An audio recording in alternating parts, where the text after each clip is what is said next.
ముద్రగడ పద్మనాభం ఏం చేసినా ఏం మాట్లాడినా పొలిటికల్ సంచలనం అవుతూనే ఉంటుంది.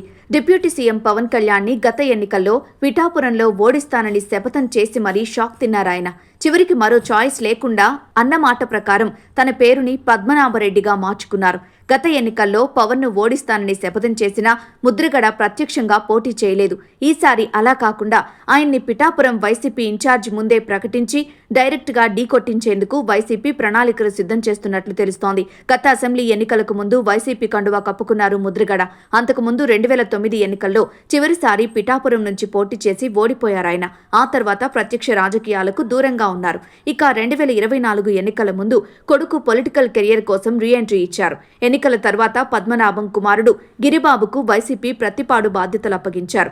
ఆ వ్యవహారం అలా నడుస్తుండగానే పద్మనాభరెడ్డిని పిఠాపురం ఇన్ఛార్జిగా ప్రకటించే అవకాశం ఉందన్న వార్తలు కలకలం రేపుతున్నాయి. డిప్యూటీ సీఎం పవన్ కళ్యాణ్ ప్రాతినిధ్యం వహిస్తున్న పిఠాపురం వైసీపీ కోఆర్డినేటర్గా ప్రస్తుతం మాజీ ఎంపీ వంగా గీత ఉన్నారు. అయితే మారుతున్న పరిణామాలు ప్రాధాన్యతలతో అక్కడ ఆమె కరెక్ట్ కాదని భావిస్తున్నారట ఫ్యాన్ పెద్దలు. అందుకే పార్టీ పిఠాపురం బాధ్యతలు ముద్రగడ ఫ్యామిలీకి అప్పగిస్తే ఎలా ఉంటుందని ఆరా తీస్తున్నట్లు చెప్పుకుంటున్నారు. కాపు కమ్యూనిటీ ఎక్కువగా ఉన్న ఈ నియోజకవర్గంలో కులంలో అత్యంత సీనియర్ అయిన ముద్రగడ లాంటి నాయకుడు డైరెక్ట్గా పార్టీకి ప్రాతినిధ్యం వహిస్తే ఆ ప్రభావం వేరుగా ఉంటుందని లెక్కలేస్తున్నట్లు తెలిసింది. ప్రస్తుతం ఇన్ఛార్జిగా ఉన్న వంగా గీత పూర్తి స్థాయిలో పనిచేస్తున్నప్పటికీ గతంలో ఆమె పీఆర్పీలో ఉండటం, వ్యక్తిగతంగా సాఫ్ట్ పర్సన్ అవ్వడం లాంటివి లోకల్గా పార్టీకి నెగిటివ్ అవుతున్నాయన్న భావన ఉందట.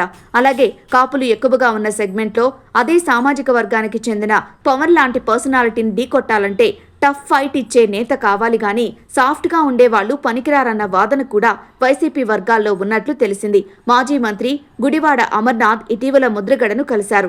ఆ సమావేశంలో ఈ అంశం కూడా ప్రస్తావనకి వచ్చినట్లు చెప్పుకుంటున్నారు. అదే సమయంలో వంగా గీతకు పార్టీ పీఏసీలో అవకాశం ఇచ్చారు. తనను తప్పించారని ఆమె హర్ట్ అవ్వకుండా ప్లాన్ ప్రకారం ముందే అలా సెట్ చేశారన్నది పార్టీ ఇంటర్నల్ టాక్. అయితే ఈ లెక్కలన్నీ పార్టీ హైకమాండ్ పరంగా వేసుకుంటున్నవే. దీనికి ముద్రగడ ఊ కొట్టారా లేక ఊహో అన్నారా అన్నది ఇంకా తేలాల్సి ఉంది. మొత్తం మీద ఈసారి పవన్ను ఢీకొట్టడానికి వైసీపీ అధిష్టానం పెద్ద స్కెచ్చే వేస్తోంది. అది ఎంతవరకు వర్కౌట్ అవుతుంది, ఎప్పటికీ క్లారిటీ వస్తుంది అన్నది చూడాలి.